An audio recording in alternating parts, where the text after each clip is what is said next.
Nous sommes au Seigneur, et la paix à nos mains, pour la vie et la mort. Nous sommes au Seigneur, c'est pour l'éternité.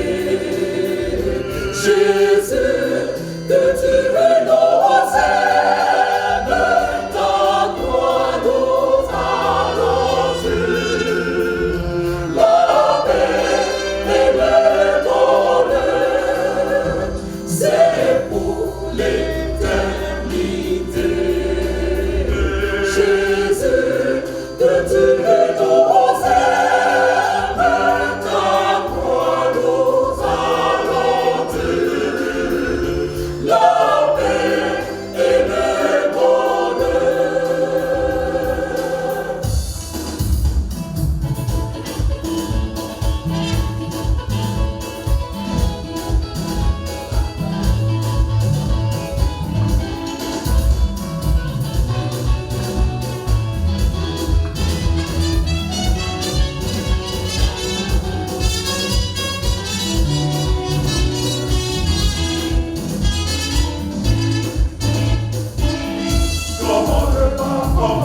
Comment ne pas te louer?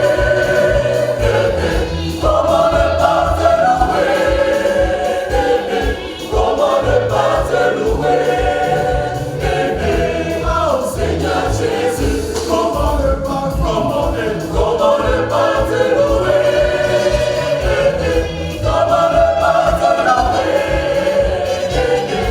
Comment ne pas te louer? Oh Seigneur Jésus, Seigneur, quand je vois ta bonté dans ma vie, tu es bon pour moi, comment ne pas te louer? Oh Seigneur Jésus, Seigneur, quand je vois ta bonté dans ma vie, tu es bon pour moi, comment ne pas te louer? Oh Seigneur Jésus.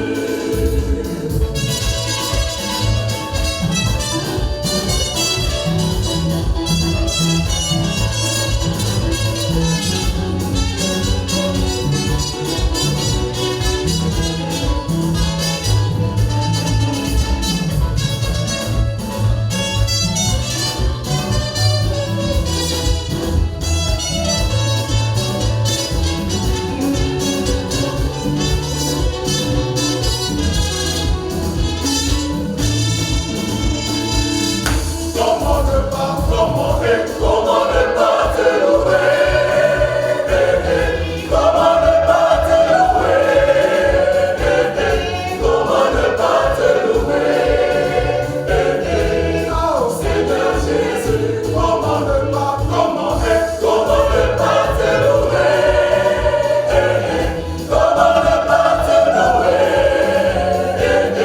Comment ne pas te louer?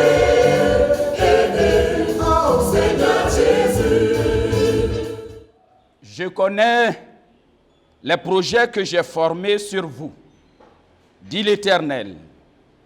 Projets de paix et non de malheur, afin de vous donner un avenir et de l'espérance. Vous m'invoquerez et vous partirez. Vous me prierez et je vous exaucerai. Vous me chercherez et vous me trouverez, si vous me cherchez de tout votre cœur. Je me laisserai trouver par vous. Que la grâce, la miséricorde et la paix vous soient données et multipliées de la part de Dieu, notre Père, auteur de l'institution familiale, et de Jésus-Christ, notre Seigneur. Amen. Invoquons le Seigneur.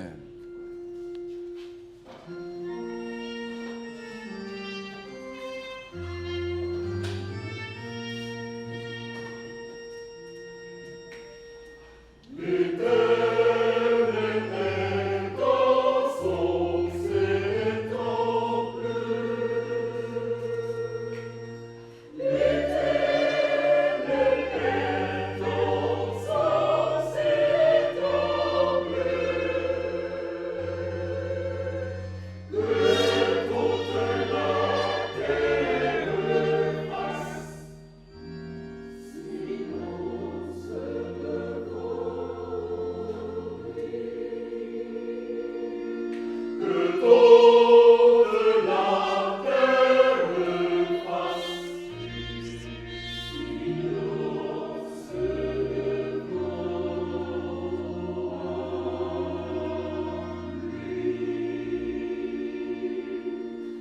Que toute la terre fasse silence devant le Seigneur de l'univers.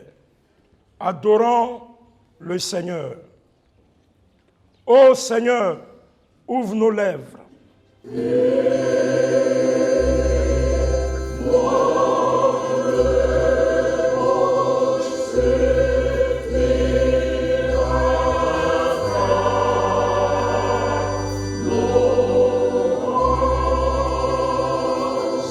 Ô Seigneur, sauve ton peuple.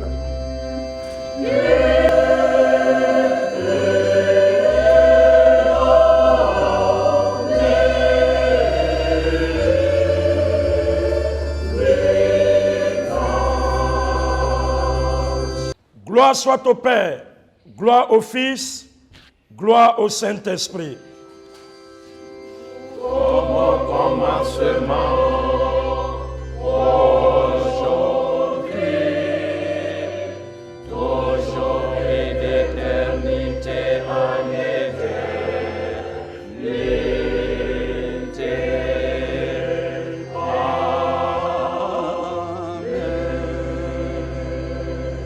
Peuple de Dieu, louez le Seigneur.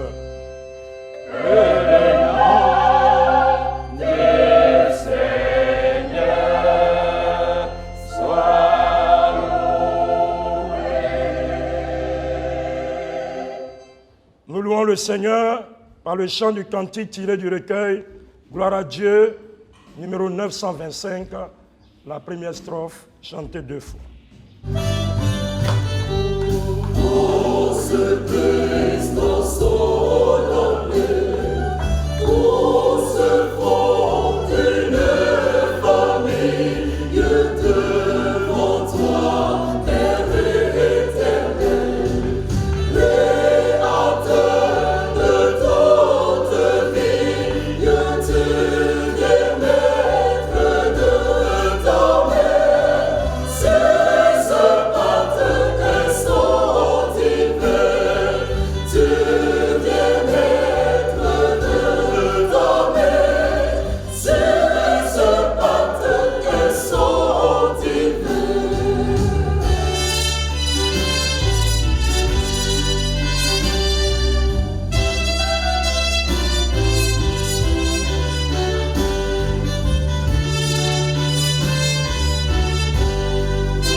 Écoutons, bien-aimés, comment notre Dieu veut être servi. Réjouissez-vous toujours dans le Seigneur. Je le répète, réjouissez-vous. Manifestez de la douceur envers tous. Le Seigneur est proche. Ne vous inquiétez de rien, mais en toutes circonstances, demandez à Dieu dans la prière ce dont vous avez besoin. Demandez-le lui avec un cœur reconnaissant. Et la paix de Dieu, qui dépasse tout ce que l'homme peut comprendre, gardera vos cœurs et vos esprits en Jésus-Christ.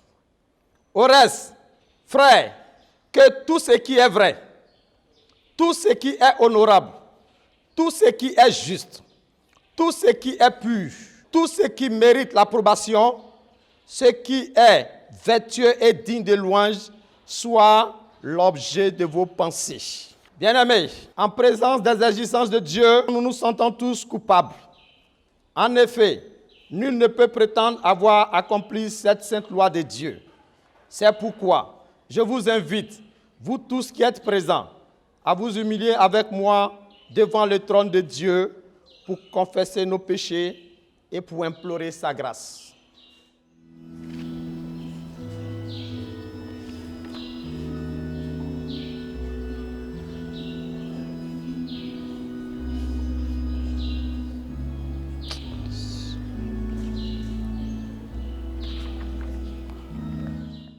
Bien-aimés, dans la repentance et dans la foi, levez-vous pour recevoir les promesses de la grâce et l'assurance du pardon. Je suis vivant, dit le Seigneur, l'Éternel. Ce que je désire, ce n'est pas que le méchant meure, c'est qu'il change de conduite et qu'il vive. Écoutons donc ces paroles de grâce. Dieu nous pardonne en Christ. Amen. Grâce soit rendue à Dieu. Bien-aimés, pardonnés par le Seigneur, proclamons sa gloire en chantant un cantique.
You have changed my mourning into dancing again.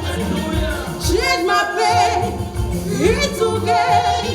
I am favored, I am blessed, oh, I am walking in dominion. Imela, Shinekeo. Ora di Kadio. Shinekeo. Oh, kakanya teruake. Shinekeo. Ekere jirichio.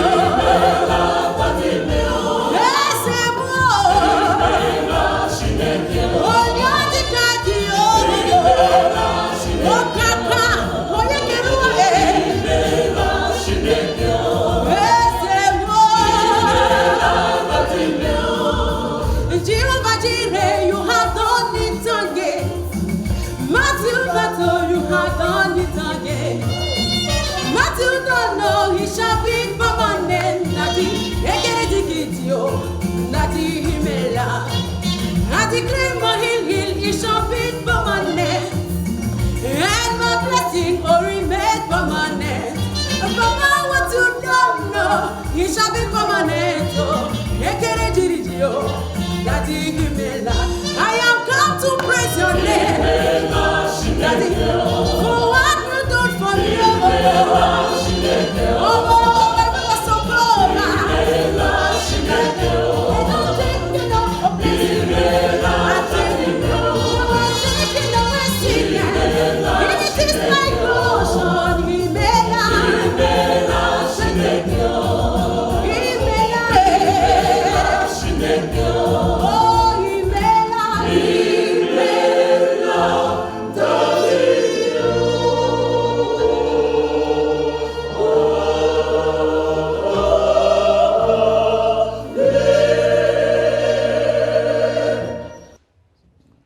le Seigneur. Dieu Tout-Puissant, rends-nous attentifs par ton Saint-Esprit, afin que nous apprenions, par l'écoute de ta parole, à discerner ta volonté et à conformer notre vie aux enseignements de ton Évangile. Opère cette grâce en nous pour l'amour de Jésus-Christ, ton Fils, notre Seigneur. Amen. Bien-aimés, nous ferons la lecture de 2 textes. Et notre premier texte, nous le trouvons dans l'Ancien Testament, dans le livre de Deutéronome. Deutéronome chapitre 25. Nous lirons du verset 5 jusqu'au verset 10. Nous lisons. Lorsque des frères demeureront ensemble et que l'un d'eux mourra sans laisser de fils, la femme du défunt ne se mariera point au dehors avec un étranger, mais son beau-frère ira vers elle, la prendra pour femme et l'épousera comme beau-frère. Le premier-né qu'elle enfantera succédera au frère mort et portera son nom, afin que ce nom ne soit pas effacé d'Israël. Si cet homme ne veut pas prendre sa belle-sœur, elle montera à la porte vers les anciens et dira, « Mon beau-frère refuse de relever en Israël le nom de son frère, il ne veut pas m'épouser par droit de beau-frère. » Les anciens de la ville l'appelleront et lui parleront. S'il persiste et dit, « Je ne veux pas la prendre », alors sa belle-sœur s'approchera de lui en présence des anciens, lui ôtera son soulier du pied et lui crachera au visage. En prenant la parole, elle dira, « Ainsi sera fait à l'homme qui ne relève pas la maison de son frère. Et sa maison sera appelée en Israël la maison du déchaussé. » Amen. Nous continuons avec notre deuxième texte que nous trouvons dans l'Évangile de Jésus-Christ selon Luc. Luc chapitre 20, 27 à 40. Quelques-uns des Sadducéens qui disent qu'il n'y a point de résurrection s'approchèrent et posèrent à Jésus cette question. « Maître, voici ce que Moïse nous a prescrit. Si le frère de quelqu'un meurt, ayant une femme sans avoir d'enfant, son frère épousera la femme et suscitera une postérité à son frère. Or, il y avait 7 frères. Le premier se maria et mourut sans enfant. Le second et le troisième épousèrent la veuve. Il en fut de même des 7 qu'ils moururent sans laisser d'enfant. Enfin, la femme mourut aussi. À la résurrection, duquel d'entre eux sera-t-elle donc la femme? Car les 7 l'ont eue pour femme. Jésus lui répondit, les enfants de ce siècle prennent des femmes et des maris. Mais ceux qui seront trouvés dignes d'avoir part au siècle à venir et à la résurrection des morts ne prendront ni femme ni mari. Car ils ne pourront plus mourir, parce qu'ils seront semblables aux anges et qu'ils seront fils de Dieu, étant fils de la résurrection. Que les morts ressuscitent, c'est ce que Moïse a fait connaître quand, à propos du buisson, il appelle le Seigneur le Dieu d'Abraham, le Dieu d'Isaac et le Dieu de Jacob.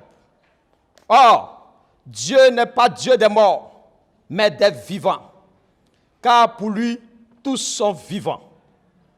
Quelques-uns des scribes, prenant la parole, disent, « Maître, tu as bien parlé. » Et ils n'osaient plus lui faire aucune question.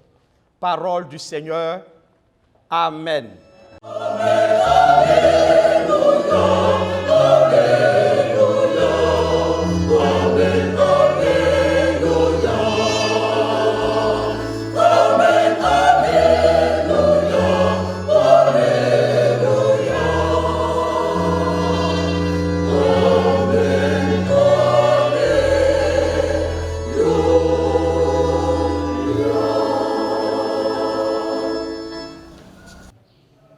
Peuple de Dieu, veuillez vous asseoir et prions le Seigneur. Nous te sommes infiniment reconnaissants parce que tu nous donnes cette occasion, bien que confinés, de partager la parole avec tes enfants en général et en particulier avec les familles. Gloire et honneur te soient rendus, toi qui es présent partout où se trouvent tes enfants. Parle, tes serviteurs t'écoutent. Amen. Frères et sœurs dans le Seigneur, aujourd'hui c'est bel et bien dimanche 17 mai 2020. L'EMUCI, par son département de l'éducation familiale, vous adresse ses salutations, ses encouragements en ces temps difficiles et vous exhorte à la persévérance dans la prière, arme par excellence du chrétien dans le combat. Soyez donc fortifiés, peuple méthodiste, habitants de la Côte d'Ivoire, chrétiens du monde entier. Dieu vous bénisse. Amen. La tradition du Lévira face à la résurrection est le thème que ce dimanche qui inaugure un dimanche particulier au sein de l'Église méthodiste unie Côte d'Ivoire. L'Église donc nous donne de porter notre réflexion sur ce thème. La tradition du Lévira face à la résurrection. C'est pourquoi nous nous appuierons sur l'Évangile selon Luc, mais bien sûr sur le texte également de Deutéronome et de 1 Corinthiens chapitre 7 pour apporter quelques précisions sur ce thème. À la résurrection, duquel d'entre eux sera-t-elle donc la femme? Car les 7 l'ont eue pour femme. Jésus leur répondit, les enfants de ce siècle prennent des femmes et des maris, mais ceux qui seront trouvés dignes d'avoir part au siècle à venir et à la résurrection des morts ne prendront ni femme ni mari. Luc chapitre 20, versets 33 à 35. Frères et sœurs, le pasteur Jean Dietz de l'Église protestante unie de France nous fait partager le témoignage d'une veuve en ces termes. Assez longtemps après le décès de son homme, de son chéri, son si cher vieux mari, délicat, prévenant, attentionné, suite à une sale maladie qui l'avait rendu brutal et effroyablement grossier, la veuve me posa cette question. Monsieur le pasteur, lors de la résurrection, comment serons-nous? Désireux de lui laisser sa propre réponse, j'avais temporisé. Que voulez-vous me dire au juste, madame? Et la réponse vint. Si c'est pour me le rendre dans l'état où il était, lorsque la mort nous a séparés, et si bien, ils peuvent le garder. Alléluia. Amen. La préoccupation de cette veuve s'apparente le plus étroitement possible à celle des Sadducéens dans leur entretien avec Jésus, que nous proposons de partager avec vous sous 5 angles. Une brève situation contextuelle de l'entretien en 1, quelques exigences définitionnelles en 2, le Lévira, avantages et inconvénients en 3, la résurrection au cœur de la foi chrétienne en 4 et la primauté de la résurrection sur le Lévira en 5 enfin. Brève situation contextuelle.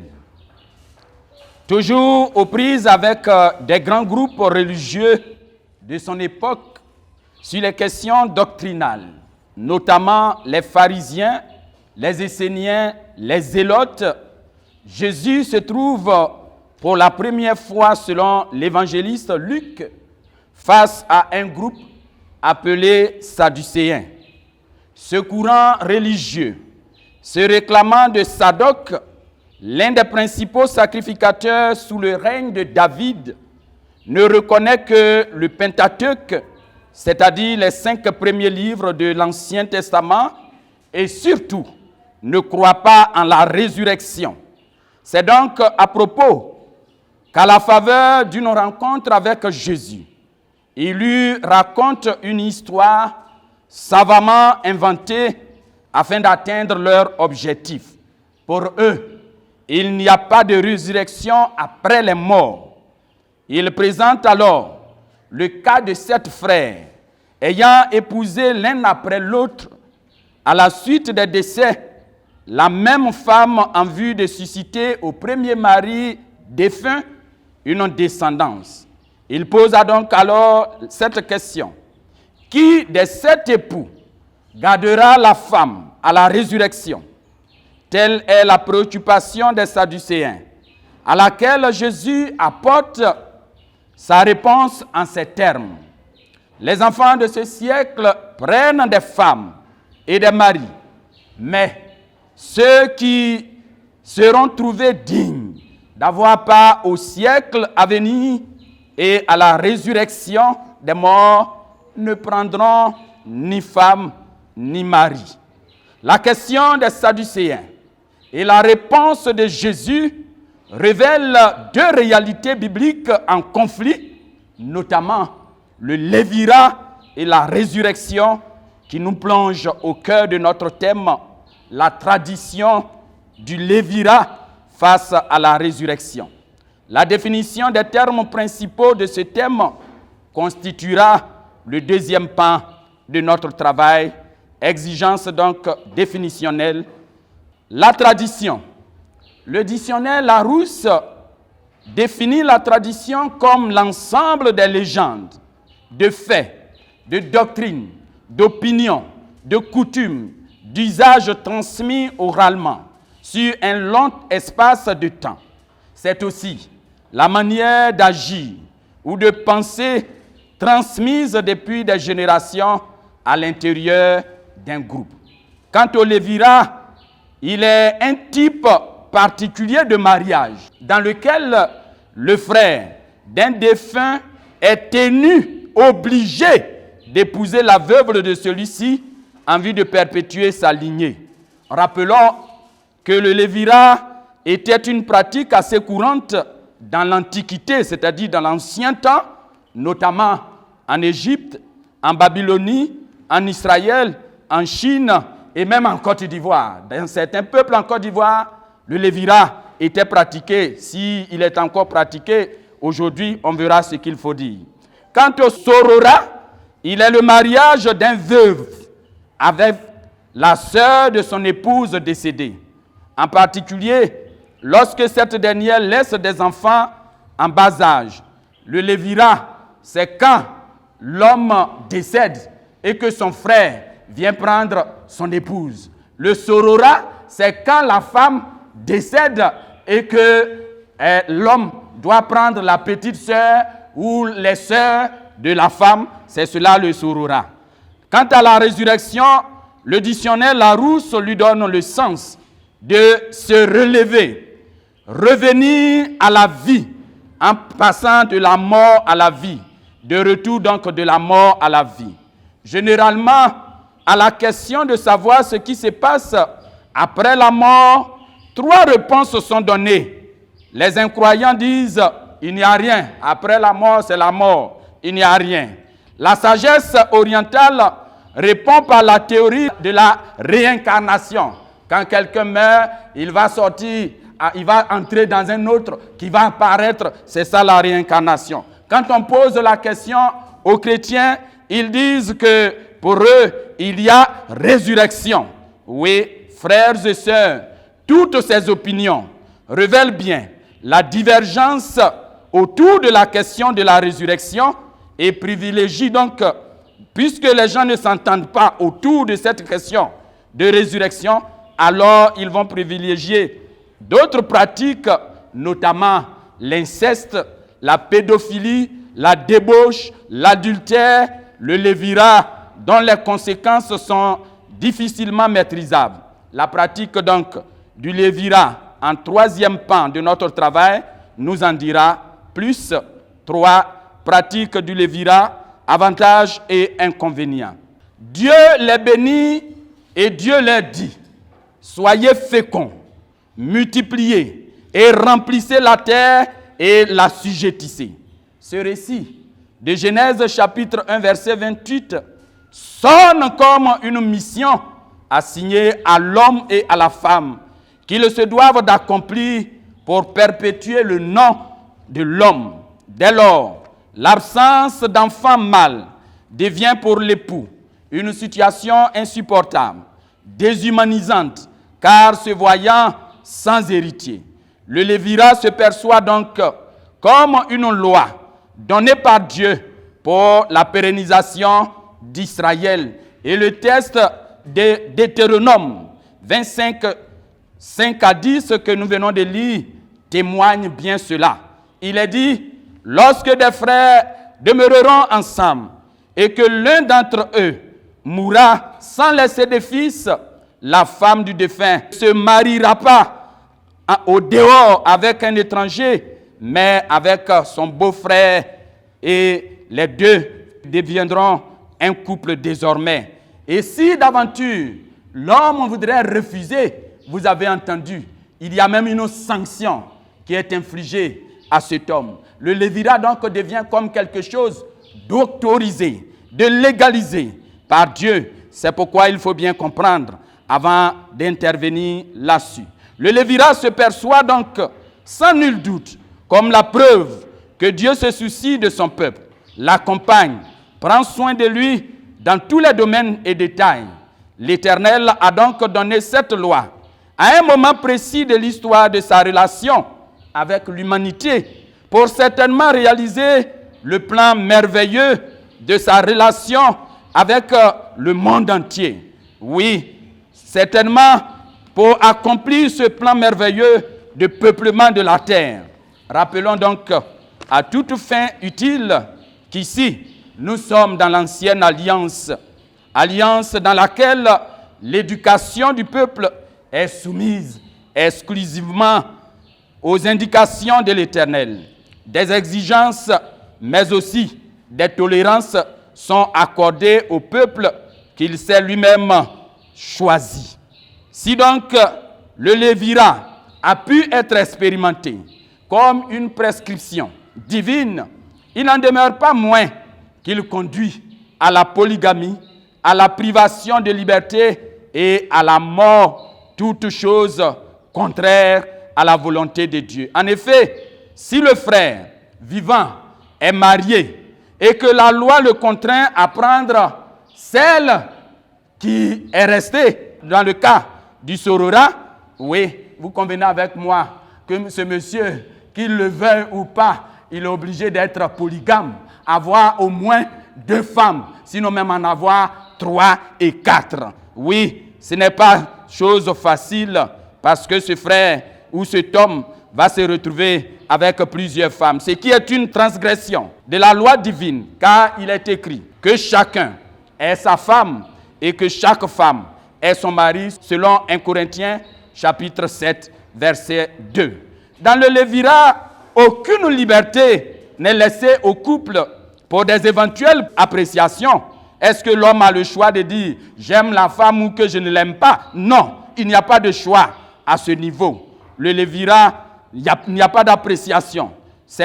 Et pourtant, nous savons tous, bien-aimés, que l'Éternel lui-même dit que le mariage est un état honorable, est un moment agréable et que l'homme ne doit pas entrer dans le mariage par contrainte. Le lévirat conduit également à la mort, car il n'est pas toujours évident. Et c'est là le bas blesse, bien-aimé dans le Seigneur, que l'on sache la cause de la mort du mari. Celle-ci peut être due à une maladie sexuellement transmissible, une maladie dangereuse. Dans ce cas, la femme qu'on doit prendre bonjour les dégâts.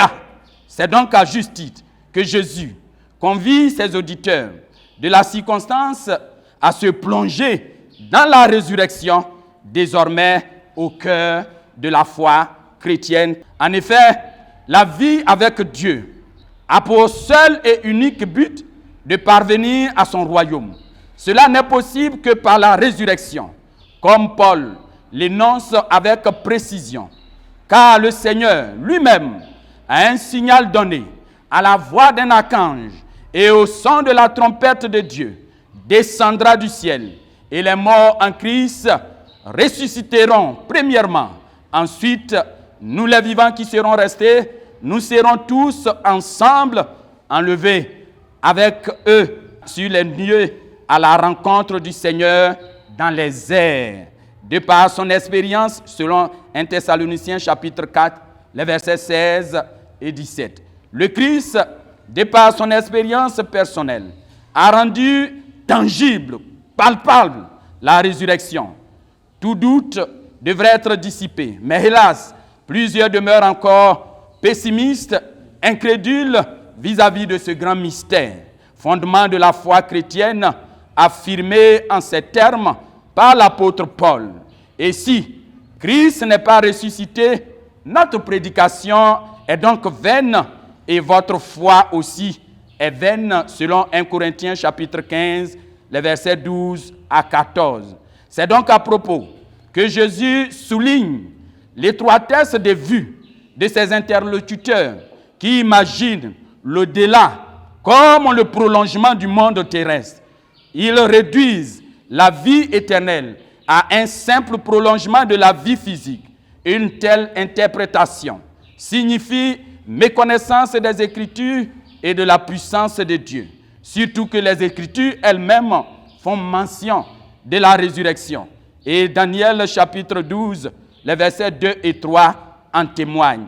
En Exode chapitre 3, l'expérience du buisson ardent est bien le témoignage de Dieu, d'un Dieu vivant et non un Dieu des morts. C'est pourquoi il fait partager cette expérience avec Moïse par le buisson ardent. Les Sadducéens donc méconnaissent la puissance de Dieu, puisqu'ils ne semblent pas croire que Dieu peut réaliser une telle œuvre. Bien-aimés, nous pouvons affirmer que dans le royaume, il ne sera plus question de mariage, car telle est la révélation. À celui qui vaincra, je donnerai la manne cachée, et je donnerai un caillou, et sur ce caillou est écrit un nom nouveau, que personne ne connaît, si ce n'est celui qui le reçoit, selon Apocalypse chapitre 12, verset 17. En fait, c'est avec un corps nouveau, un corps spirituel, que se fera la résurrection. En réalité, le désir charnel, avec tout ce que cela comporte, sont pour le corps physique, donc pour la terre. Or, la chair et le sang n'héritent point le royaume de Dieu. Ainsi, personne ne fondera ni foyer, ni famille pour les filles et fils de la résurrection, c'est-à-dire les enfants, selon Jean chapitre 1, verset 12, 13. Oui, ceux qui seront trouvés dignes d'avoir part au siècle à venir, le lévira, mariage par procuration mortuaire, s'inscrira dans le passé pour faire toute la place à la résurrection, à la vie nouvelle. Alléluia. C'est pourquoi il est bon de voir la primauté donc de la résurrection sur le lévira en dernier point. La vie avec Christ met ainsi un point final à ce système dictatorial dans lequel la femme, tel un objet, sans droit d'expression ni volonté, est utilisée pour garantir les intérêts de son ex-belle famille. Et pourtant, la Bible stipule, une femme est liée aussi longtemps à son mari, autant que son mari est vivant. Mais si le mari meurt, elle est libre de se marier à qui elle veut, seulement que ce soit dans le Seigneur. 1 Corinthiens chapitre 7, verset 39. Tout comme l'homme, la femme devenue fille de la résurrection, nouvelle créature, n'est plus redevable à une tradition de lévira, contraignante et avilissante. Hommes comme femmes, tous, nous sommes dans un temps révolu, caractérisé par la grâce divine à nous procurer non plus par le sang des animaux sacrifiés, mais par le sang du Fils unique qui parle constamment en notre faveur. La résurrection inaugurant ce temps de grâce triomphe donc du lévirat, une tradition d'habitude, une habitude qui se fond désormais dans le Christ ressuscité. À travers donc la résurrection, le lévirat et tout ce que cela comporte devient nul et de nul effet. C'est pourquoi cette question n'a point sa raison d'être au milieu de ce temps révolu que nous constituons. Vous et moi, nous sommes des enfants, des familles nouvelles, des familles avec lesquelles Christ compte désormais. C'est pourquoi, frères et sœurs, oui, mettons de côté toutes ces situations, toutes ces traditions qui ne contribuent pas au rayonnement du couple. Et je suis heureux ce matin quand j'ai entendu, même si c'est à connotation peut-être politique, mais j'ai entendu que désormais la femme aussi peut dire à son mari: chéri Coco, pardon, permets-moi de mettre mon nom sur l'enfant aussi. C'est une bonne chose, ce sont des avancées et qu'il faut encourager. Alléluia. Parce que la tradition, à un moment donné, était nécessaire. Même à l'époque de la grâce, il faut s'ouvrir. Il faut ouvrir l'Église à tous et à toutes, qu'on soit du sexe masculin, qu'on soit du sexe féminin. Et c'est ce que Jésus apprend à ses interlocuteurs ce matin. Ne bafouez pas votre épouse. Ne faites pas de sorte que la femme que vous avez prise se considère comme esclave dans votre foyer. Non, l'épanouissement de la femme concourt convenablement à l'épanouissement de la famille. Et c'est pourquoi le lévirat, le sororat, les déviations sexuelles doivent être proscrits, bannis du milieu de nous. Même si ça a été des pratiques bonnes hier, aujourd'hui, elles ne sont plus d'actualité. Bien-aimés, que conclure? Il est indéniable que le lévirat, à une certaine époque, a résolu une difficulté. Mais les temps étant révolus dans le temps de la grâce, le temps de la résurrection, temps de vie, le lévirat et les autres choses similaires ne sont plus d'actualité. La réponse de Jésus aux Sadducéens reste pour tous un enseignement vital. La résurrection, à travers la nouvelle naissance que Christ nous fait expérimenter par l'esprit de vie, doit mener chacun à revoir sa conception par rapport au lévirat, un mariage forcé, une privation de liberté qui ne dit pas son nom. Vivons tous pour la gloire de notre Dieu. Que celui qui a des oreilles pour entendre, entende. Dieu vous bénisse. Amen. Nous invitons toute l'Assemblée à se tenir debout et ensemble confessons notre foi chrétienne en disant: je crois en Dieu. Le Père Tout-Puissant, Créateur du ciel et de la terre. Je crois en Jésus-Christ, son Fils unique, notre Seigneur, qui a été conçu du Saint-Esprit et qui est né de la Vierge Marie. Il a souffert sous Ponce Pilate. Il a été crucifié. Il est mort. Il a été enseveli. Il est descendu aux enfers. Le troisième jour, il est ressuscité des morts. Il est monté au ciel. Il s'est assis à la droite de Dieu, le Père Tout-Puissant. De là, il viendra juger les vivants et les morts. Je crois au Saint-Esprit. Je crois à la Sainte Église universelle, la communion des saints, la rémission des péchés, la résurrection de la chair et la vie éternelle. Amen. Le Seigneur soit avec vous.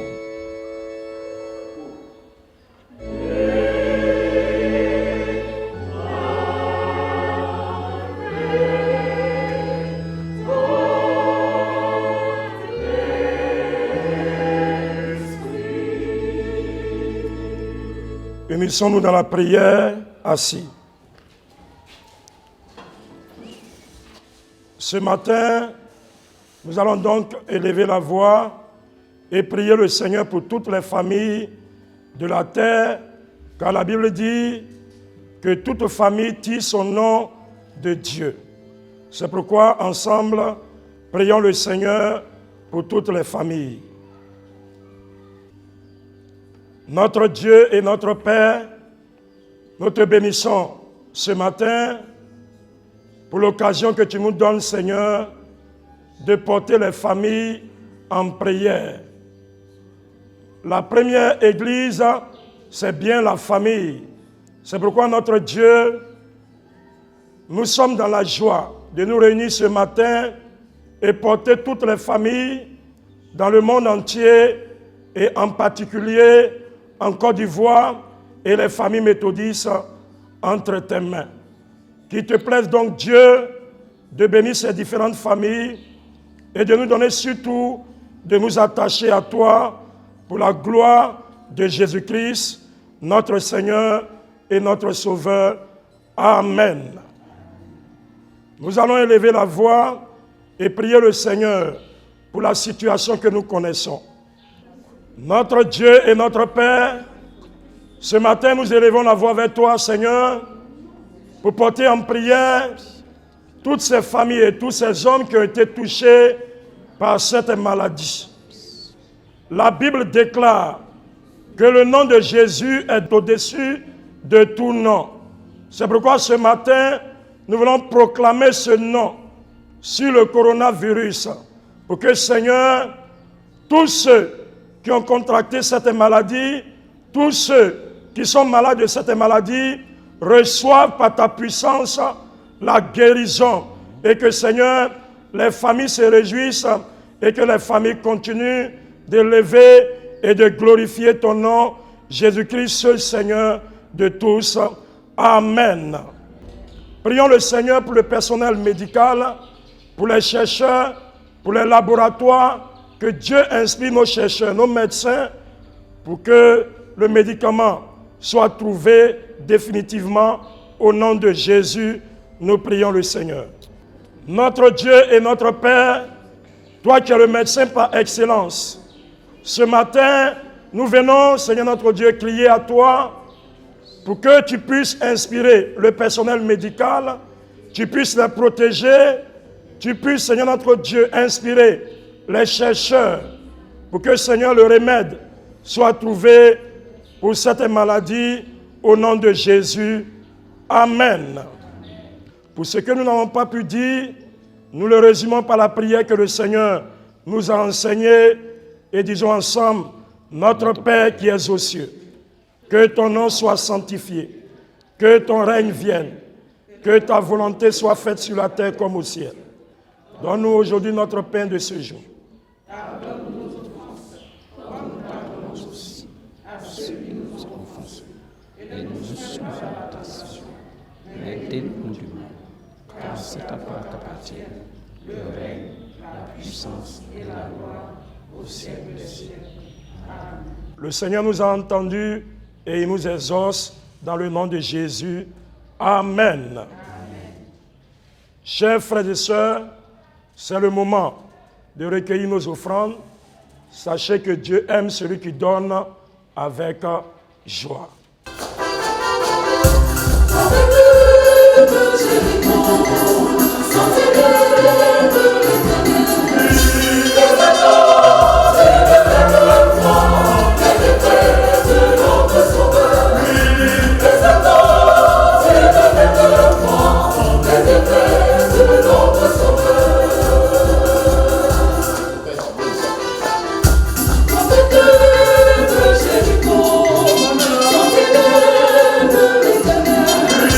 Exaltons,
Depuis longtemps, j'attends ma bénédiction et même aujourd'hui, oh, je veux l'arracher. Seigneur, bénis-moi. Papa, bénis-moi. Bénis-moi. Oh, je saisis ma grâce. Seigneur, bénis-moi.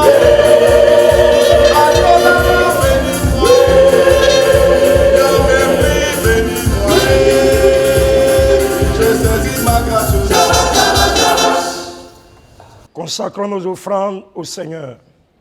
Notre Dieu et notre Père, en venant ce matin, malgré la situation difficile, compliquée, chacun de nous t'a apporté ce qu'il a.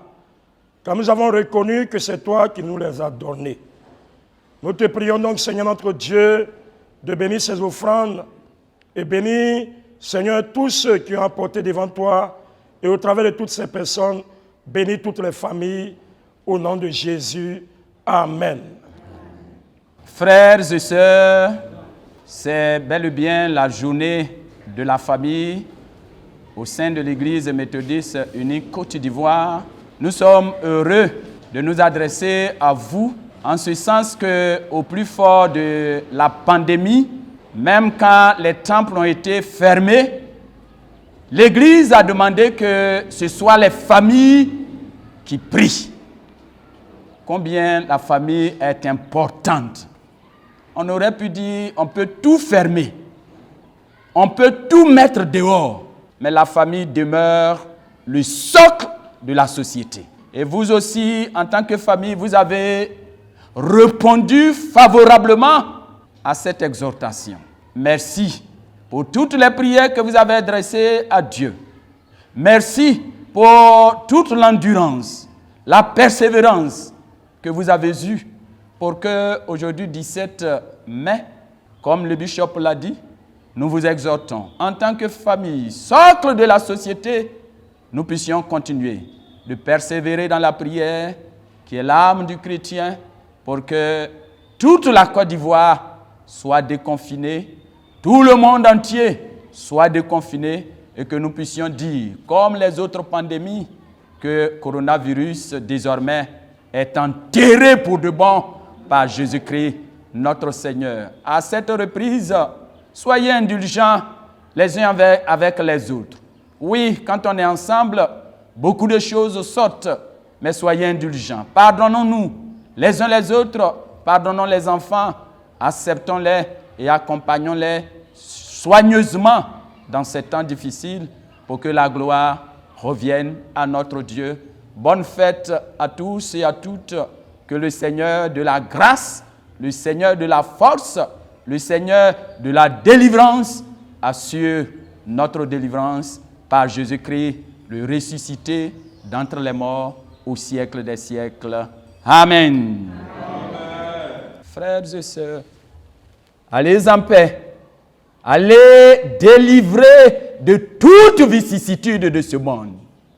En l'occurrence, délivrer du Lévira, du Sorora et bien d'autres situations encore. Que l'Éternel vous soit en grâce. Que l'Éternel vous soit en force.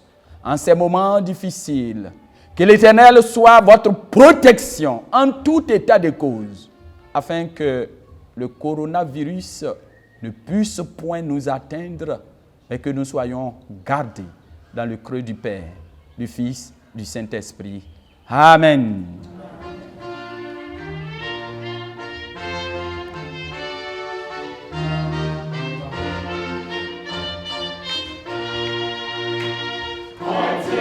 Soit la gloire reposant dans ton amour, en lui je veux croire jusqu'au dernier jour. Jésus à ma place, mourut sur la croix, il m'offre sa grâce et je la reçois. Entière soit la gloire pour son grand amour, en lui je veux croire jusqu'au dernier jour. Jésus à ma place, mourut sur la croix, il m'offre sa grâce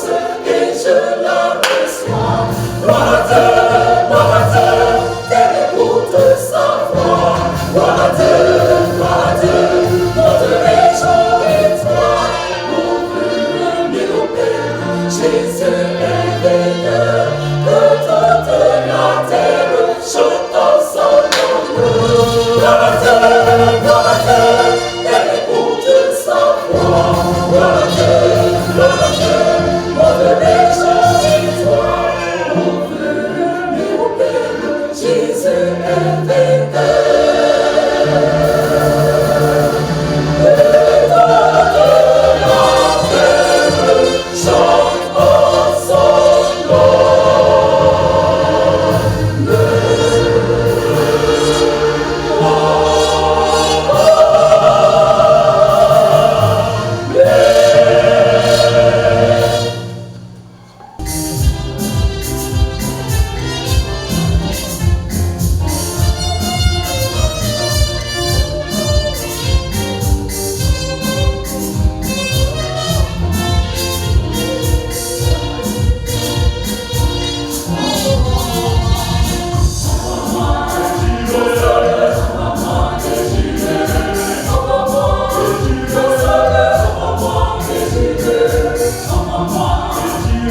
Yes,